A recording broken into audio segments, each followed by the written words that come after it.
Lecture de la deuxième lettre de Saint Jean, au chapitre 1, versets 4 à 9. Moi, l'ancien, à la dame élue de Dieu et à ses enfants, que j'aime en vérité. J'ai eu beaucoup de joie à trouver plusieurs de tes enfants qui marchent dans la vérité, selon le commandement que nous avons reçu du Père. Et maintenant, dame élue, je t'adresse une demande. Aimons-nous les uns les autres. Ce que je t'écris là n'est pas un commandement nouveau. Nous l'avions depuis le commencement. Or, l'amour, c'est que nous marchions selon ses commandements. Tel est le commandement selon lequel vous devez marcher, comme depuis le commencement vous l'avez appris. Beaucoup d'imposteurs se sont répandus dans le monde. Ils refusent de proclamer que Jésus-Christ est venu dans la chair. Celui qui agit ainsi est l'imposteur de l'Antichrist. Prenez garde à vous-même pour ne pas perdre le fruit de notre travail, mais pour recevoir intégralement votre salaire. Quiconque va trop loin et ne se tient pas à l'enseignement du Christ, celui-là se sépare de Dieu. Mais celui qui se tient à cet enseignement, celui-là reste attaché au Père et au Fils. Parole du Seigneur. Nous rendons grâce à Dieu. Heureux ceux qui marchent suivant la loi du Seigneur. Heureux les hommes intègres dans leur voie, qui marchent suivant la loi du Seigneur. Heureux ceux qui gardent ses exigences, ils le cherchent de tout cœur. Heureux ceux qui marchent suivant la loi du Seigneur. De tout mon cœur, je te cherche. Garde-moi de fuir tes volontés.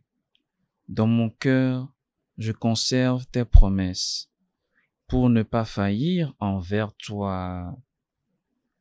Heureux ceux qui marchent suivant la loi du Seigneur. Sois bon pour ton serviteur, et je vivrai, j'observerai ta parole. Ouvre mes yeux, que je contemple les merveilles de ta loi. Heureux ceux qui marchent suivant la loi du Seigneur. Acclamation de l'Évangile. Redressez-vous et relevez la tête, car votre rédemption approche.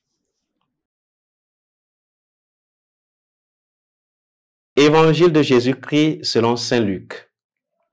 En ce temps-là, Jésus disait à ses disciples, « Comme cela s'est passé dans les jours de Noé, ainsi en sera-t-il dans les jours du Fils de l'homme.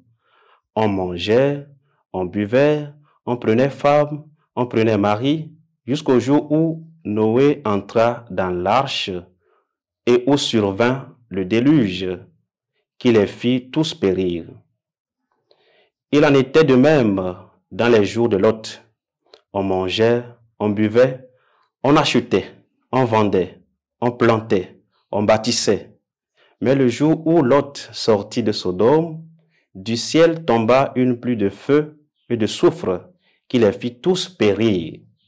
Cela se passera de la même manière le jour où le Fils de l'homme se révélera. En ces jours-là, celui qui sera sur sa terrasse et aura ses affaires dans sa maison, qu'il ne descende pas pour les emporter. Et de même, celui qui sera dans son champ, qu'il ne retourne pas en arrière. Rappelez-vous la femme de Lot, qui cherchera à conserver sa vie, la perdra. Et qui la perdra, la sauvegardera. Je vous le dis, cette nuit-là, 2 personnes seront dans le même lit. L'une sera prise et l'autre laissée. 2 femmes seront ensemble en train de moudre du grain. L'une sera prise, l'autre laissée. Prenant alors la parole, les disciples lui demandèrent, « Où donc, Seigneur ?» Il leur répondit, Là où sera le corps, là aussi se rassembleront les vautours. Acclamons la parole de Dieu. Louange à toi, Seigneur Jésus. Chers frères et sœurs en Christ, aujourd'hui nous sommes le 15 novembre 2024, vendredi de la 32e semaine du temps ordinaire. De l'évangéliste Luc, nous poursuivons notre méditation avec l'enseignement de Jésus qui nous enseigne sur la fin des temps. Le discours, le temps avec lequel Jésus prononce son discours en ce jour est un ton sérieux. Il nous parle, il nous décrit la fin des temps, les aspects qui vont donc être signes annonciateurs de ce temps. Il nous cite en exemple les jours de Noé et aussi celui de Lot. Le Seigneur voudrait nous rappeler dans cet évangile que comme chrétiens, chrétiennes, nous devons vivre le moment présent. Nous devons être toujours en tenue de service. Nous devons être toujours prêts à la rencontre du Seigneur. Cela me fait penser cette image lorsque, au cours de la célébration du baptême, on nous remet cette bougie-là, cette lampe qui doit rester allumée jusqu'au retour donc de l'époux, jusqu'au retour du Christ. Comme chrétiens, chrétiennes, nous devons vivre déjà comme si c'était le dernier moment. Le Seigneur nous donne la grâce de vivre chaque jour la conversion. Profitons des occasions qui nous sont offertes et vivons l'enseignement du Christ. Ce qui est important, c'est de vivre selon la volonté de Dieu. Vivre ses commandements, pratiquer ses commandements, ses décrets et surtout la loi du Seigneur. Aimez-vous les uns les autres comme je vous ai aimé. Cette loi de l'amour. Aime et fais ce que tu veux, comme disait saint Augustin. Qu'au cours de cette journée, durant notre activité quotidienne, nous sachions reconnaître la présence de Dieu dans notre vie et travailler de telle manière comme si c'était la dernière fois, comme si c'était la dernière opportunité. Le Seigneur viendra. Il frappe à notre porte. Es-tu prêt? Es-tu prête?